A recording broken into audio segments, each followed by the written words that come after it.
Hello, it's another week and I want to say welcome to Week in Review on Trust Television.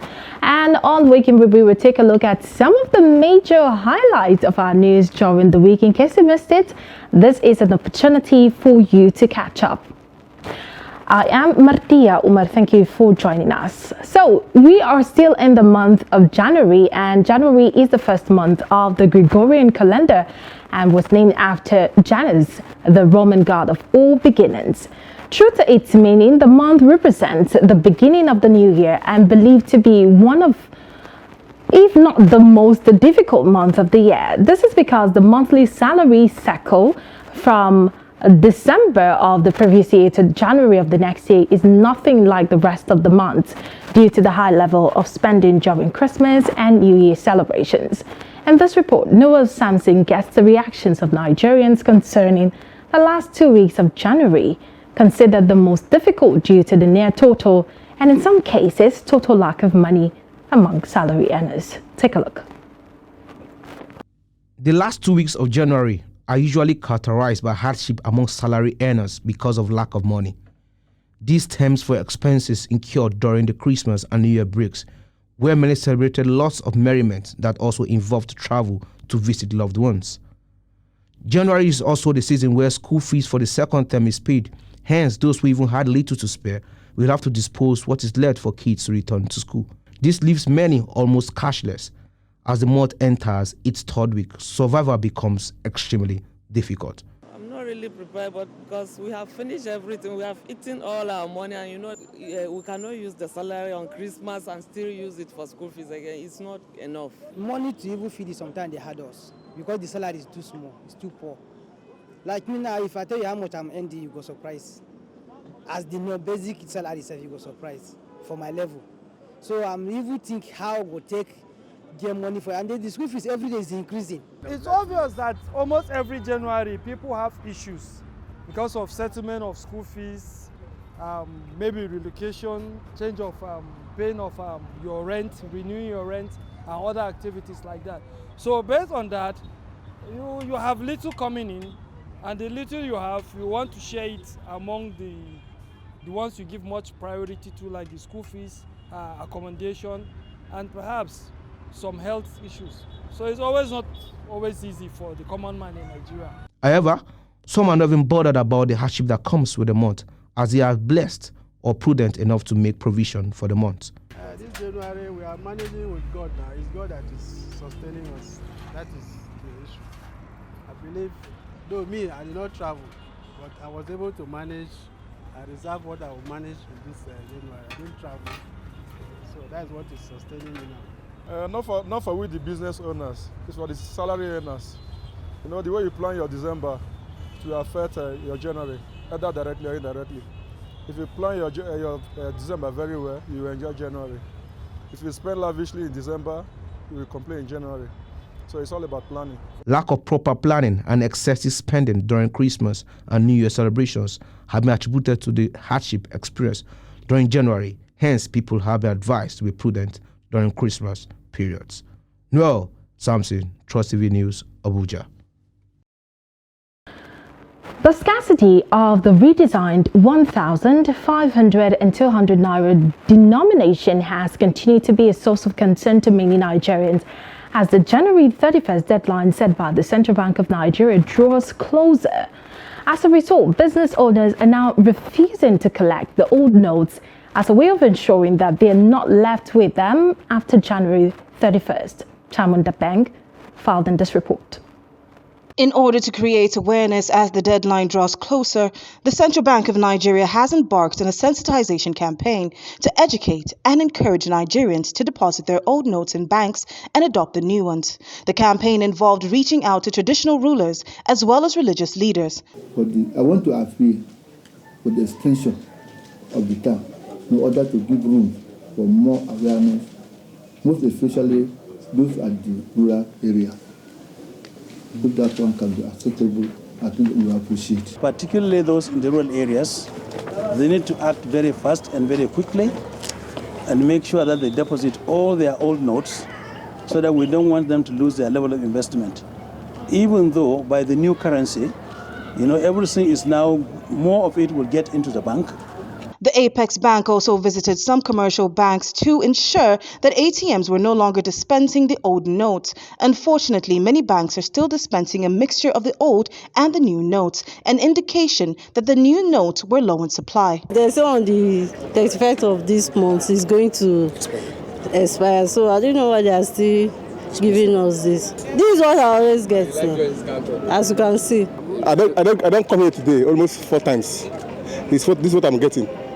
Even I complain here. Nobody. Same bank? The same bank. See, it's the same ATM. However, a director with the CBN, Abdullahi Abubakar Kure, stated that there is sufficient supply of the new notes on their end and warned that there may be consequences for erring banks. The new notes are out, but either the banks are not picking it from central bank or the monitoring mechanism will reveal what really happened. Whether they are diversion of the new Naira note to other uses, we don't know. But basically, what we have seen is that some ATMs are dispensing new notes, whereas others are dispensing old notes. So those that are dispensing old notes, will check our record and see what stock have they gotten from central bank and how they have utilized it. Where there are diversions, obviously we might need to penalize them. Since the release of the newly redesigned 1,500 and 200 Naira notes back in December 15, 2022, there have been cases of traders rejecting the new notes. But as the deadline for the old notes draws nearer, other businesses are now rejecting the old ones and opting for e-payments, while many Nigerians who say they are yet to see the new notes are asking for an extension of the deadline. Chamun Dabeng, Trust TV News, Abuja. In Nigeria, the International Organization for Migration says at least 1.4 million people in Nigeria fall prey to human trafficking, with a larger chunk of the numbers being women and girls. In tackling this menace, the international communities have re-echoed willingness to partner with the federal government and other relevant organizations in combating sex trafficking in Nigeria. The embassies of France, United States, Italy, made the commitment at the press briefing of sex trafficking during the week in Abuja. Dana Daniel has details of this report. Putting a stop to sex trafficking of women and girls in Nigeria is why these stakeholders are gathered. They speak on the exploitation of Nigerian women and girls and how the demand in the sex market has fueled the trade globally. The United States ambassador to Nigeria, Maribeth Leonard, who commended the efforts of the Nigerian government in combating sex trade, said that the United States was fully partnering with the National Agency for Prohibition of Trafficking in Persons, NAPTIP, at many levels. We can also get more people involved. This month, as you know, is Human Trafficking Awareness Month. Generating public awareness about the precursors and indicators of human and sex trafficking with events such as today's is an important part of this fight. Awareness of the signs of trafficking can help identify a victim or trafficking situation or prevent it from ever happening. Finally, we need to continue to actively work to hold those who commit and support these crimes accountable. On behalf of the Argentine government, I invite all parties to renew their efforts to combat human trafficking and continue providing support to organizations that carry out such an important task. Also speaking, Executive Director of Iroko Onlus, Dr. Isohe Ahatise, re-echoes how high demand in sex trade fuels sex trafficking, thus the need to deal with the root problems. We are talking not just about an abstract phenomenon, but about something that starts from sexual violence that a lot of them have experienced already in the country of origin. We are talking about that inequality that sees women as disposable objects that can be bought and sold anytime, anywhere, even here in this country. And the need for a change of mindset where we begin to see women not as less than human, not as second-class citizens, not as disposable objects. Statistics reveal that millions of women and girls are trafficked for commercial sexual exploitation, which is a $99 billion industry according to the International Labour Organization. In Nigeria, the International Organization for Migration says at least 1.4 million people in Nigeria fall prey to human trafficking, with a large chunk of that number being women and girls. Dana Daniel, Zagi, Trust TV News. And moving on, the families of some police operatives, cleaners, and civilians guarding residents of late President Umar Yar'Adua, detained 29 days without trial, call on the authorities in Katsina State to either charge them to court or grant them bail. The suspects were detained by police in Katsina for allegedly conspiring to steal valuables belongings of the wife of late President Yar'Adua. Abdullahi Yamadi was there and he fathered this report. Those in detention were alleged to have taken some valuables when some suspected thieves burgled into the house, cutting away some personal belongings. However, the families of the 8 suspects said continued incarceration of their breadwinners without formal charge in court is breach of their fundamental rights, demanding that they should be arraigned before a court of law and allow justice to take its course. For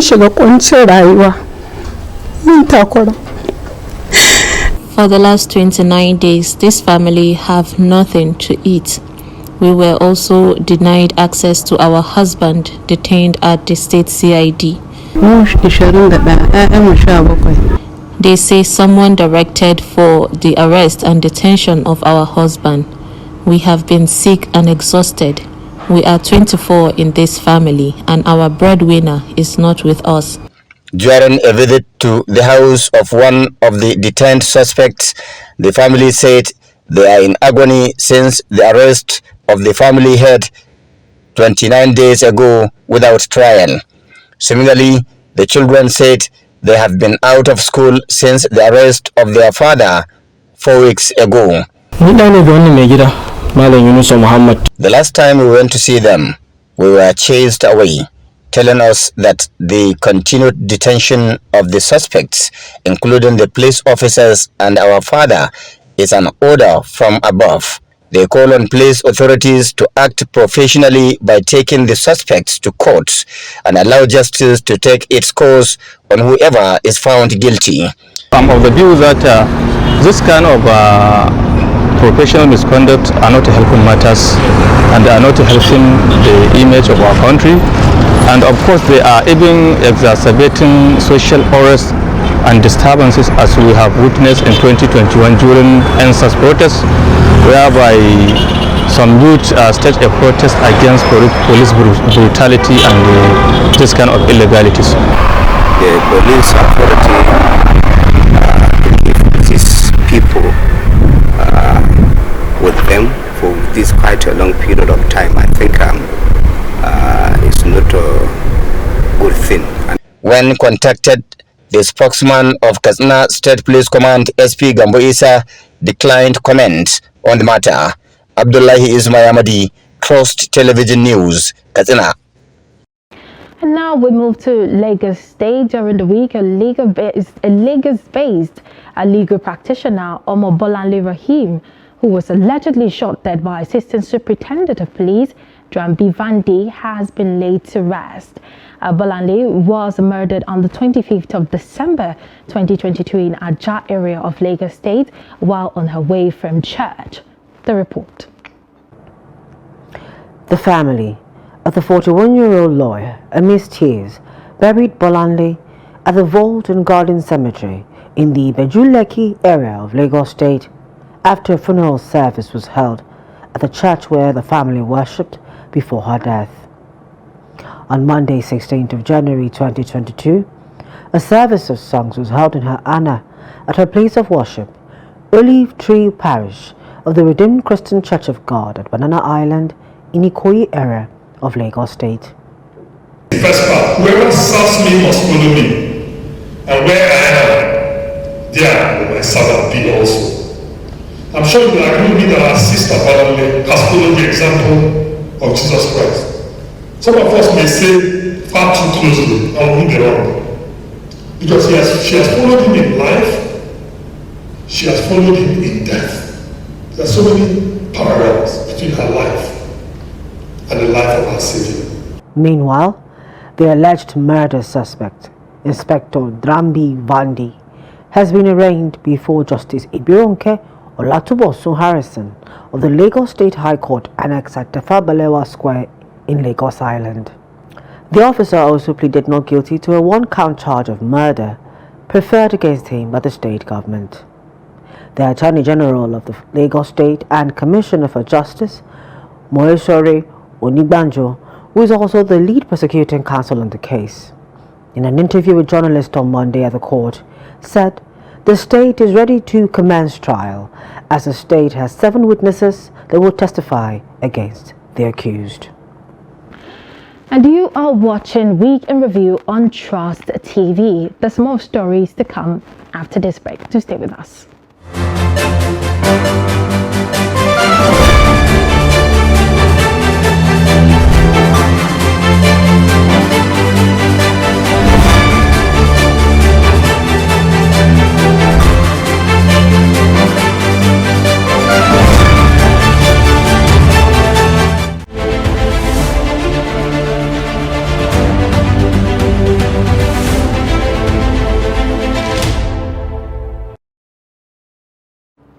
You're welcome back and thanks for staying with us. You're still watching Week in Review. And moving on to more updates, the Edo State government has said that 2 traditional rulers and 5 other persons have been arrested in connection with the kidnapping of 20 passengers from Iguaben train station in Edo State on January 7. The Commissioner for Communication and Orientation, Chris Nehikare, disclosed this on Wednesday in Benin while briefing journalists shortly after the state executive council meeting. He added that 2 persons remaining in captivity of the kidnappers have been rescued by security agencies. Gunmen had attacked passengers waiting to board the train from the Iguaben station in the Iguaben local government area of Edo State to Warri in Delta State on Saturday, January 7, and abducted no fewer than 32 persons. The police had said that the abductors, armed with AK-47 rifles, invaded the train station and shot sporadically into the air before abducting scores of intending travelers into the bush. 6 of the victims were rescued on January 6 and 1 was rescued a day later. On January 13, 2 more victims were rescued while 12 were said to have been rescued hours later. Meanwhile, the House of Representatives has called for reinforcement of security formations in the entirety of Edo State, particularly the Central Senatorial District, to forestall kidnappings and eradicate all the acts of criminality, particularly in Ishan land. This follows a motion moved by Honorable Sekios Ogun on the floor of the House during a Wednesday's plenary during the week. The motion is concerned with the spate of kidnappings, armed robbery, attacks, and insecurity generally, and the country which has caused fear and apprehension among residents. The House thereafter observed a minute of silence in honor of the deceased police officer, DSP Michael Adams, who paid the supreme sacrifice while in active service. It also mandated its committees on Army and Police Affairs to ensure compliance and report back within 4 weeks for further legislative action. The House is convinced that the setting up of a police mobile force base and Nigerian Army barracks / forward operating base (FOB) within Edo Central Senatorial District will go a long way in weeding off perpetrators of crimes and criminality from Esan land and Edo State in general. The House resolves: 1. Observe a minute of silence in honor of the deceased police officer, DSP Michael Adams, who paid the supreme sacrifice while in active service.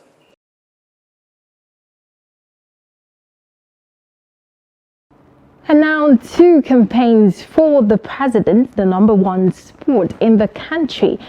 So the presidential candidate of Labour Party, Peter Obi, has pledged to address the security challenges facing the country as well as completing the Barrow Inland Port. Obi made the pledge at the party's campaign rally in Minna, the Niger State capital, during the week. The Labour Party presidential candidate also said he would ensure that Nigeria utilizes its abundant natural resources to grow its economy and called on eligible voters to vote for competency rather than looking at the tribes, religion or regional affiliations of candidates. While in Minna, the presidential candidate held a town hall meeting with women and youths where he assured that if elected, women will be given a fair share in the governance of Nigeria. He said the turnaround of Nigeria would begin from Niger State, which not only plays host to the largest landmass in the country, but is also endowed with several mineral resources that are yet to be harnessed. Of 70,000 square kilometers of land. It's bigger enough that it is almost the size of Netherlands, Belgium, and Gambia combined. In this state, we will show we are not going to go from Abuja. I want you to take everything we are saying. Take it. Election this year will not be by tribe.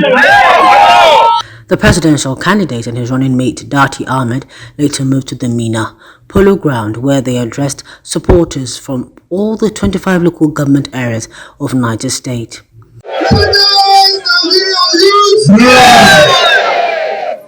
the vice presidential candidate, I've told you, you're going to have, in the past 24 years, our country has produced poverty. They produce youth unemployment. They produce out of school. They produce 2 strikes. That is what we have come to change. We have relatives, we have parents, we have our respect to them. But that reason why now, for the second reason, that this is your government. We are inviting all of you here. Follow us to the right. Earlier, the Labour Party governorship candidate in the state, Joshua Bawa, blamed the leadership in the state for poor economic development and rising poverty in the state and assured of a new era of progress with the Labour Party. A minute of silence was also observed in honor of the late Catholic priest, Reverend Father Isaac Achi, and numerous others killed by bandits and insurgents in the state. Also, presidential candidate of People's Democratic Party Atiku Abubakar says he will expand the scope of Nigeria's economy by tackling unemployment if voted into power. The former vice president made the pledge during a presidential rally held on Wednesday during the week in Abeokuta. Atiku said he will address unemployment and the living standard of workers will be improved and all obstacles removed to effectively develop the economy. Abubakar urged PDP leaders to ensure delivery of their various polling units to win the forthcoming general elections. PDP! PDP! PDP! Now, the people of Ogun State, first of all, we want to apologize for our delay in coming to address you at this rally. But in spite of that, we can see that you are very, very patient. So we thank you for your patience. You have listened to what the PDP promises to do for Ogun State. We have promised to devolve more powers and resources to Ogun State and also the local governments of Ogun. We have promised to make sure industrialization of Ogun State, because Ogun State is endowed with so many mineral resources.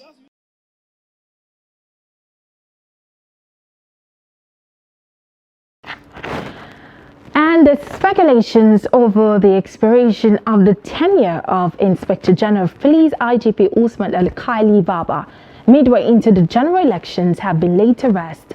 A Minister of Police Affairs, Muhammad Dinyadi, told State House correspondents on Wednesday during the week that the police helmsman already had an appointment later extending his term in office. Vice President Yemi Osibajo had presided over the first Federal Executive Council meeting for 2023 at State House, Abuja. The report. President Muhammadu Buhari did not attend the first meeting of the Council of Ministers for the year, as he was away in Nouakchott, Mauritania, for the third forum of the African Conference for Peace. The lot therefore fell on Vice President Oshibajo to guide the council through some crucial decisions. But first, the niggling question over the tenure of the Inspector General of Police, which is supposed to expire on the 1st of March, as they clock 60. I don't know why you go to a record, but let me say that by the provision of Police Act 2020, the IG is now supposed to have a kind of 4-year period, and Mr. President has already given him a letter of appointment in that regard. The roads that are being that will be under this first phase are the Benin-Asaba corridor, Abuja-Lokoja, Onitsha, Owerri-Aba, Shagamu to Benin, Abuja-Kefi, Akwanga, Lafia to Makurdi, Kano-Maiduguri as the Kano-Shauri, Enugu to Port Harcourt, Lagos-Ota, Abeokuta, and Lagos-Badagry-Seme. Also on Wednesday, the Council approved the procurement and assembling of a Magnus Sentinel aircraft and stimulator in Zaria at the sum of over 2.2 billion naira over a period of 18 months. We're getting them to come here and assemble this aircraft and later on to continue to produce them here in Nigeria for the first time. And the arrangement is as in the memo. We're procuring it from them, and they have helping us to establish here and assemble, just like what Peugeot was doing before and Volkswagen in Nigeria. But we go a step forward to do the actual manufacture. The simulator will be assembled in Zaria, and according to the Aviation Minister, Hadi Sirika, is expected to kickstart the aviation industry's manufacture of aircraft in the country. From State House, Abuja, Kehinde Amudu, Trust TV News. And with that, we have come to the end of Weekend Review for this week. For more, you can connect with us on all our social media platforms. My name is Martia Umar. Thank you for watching and stay tuned.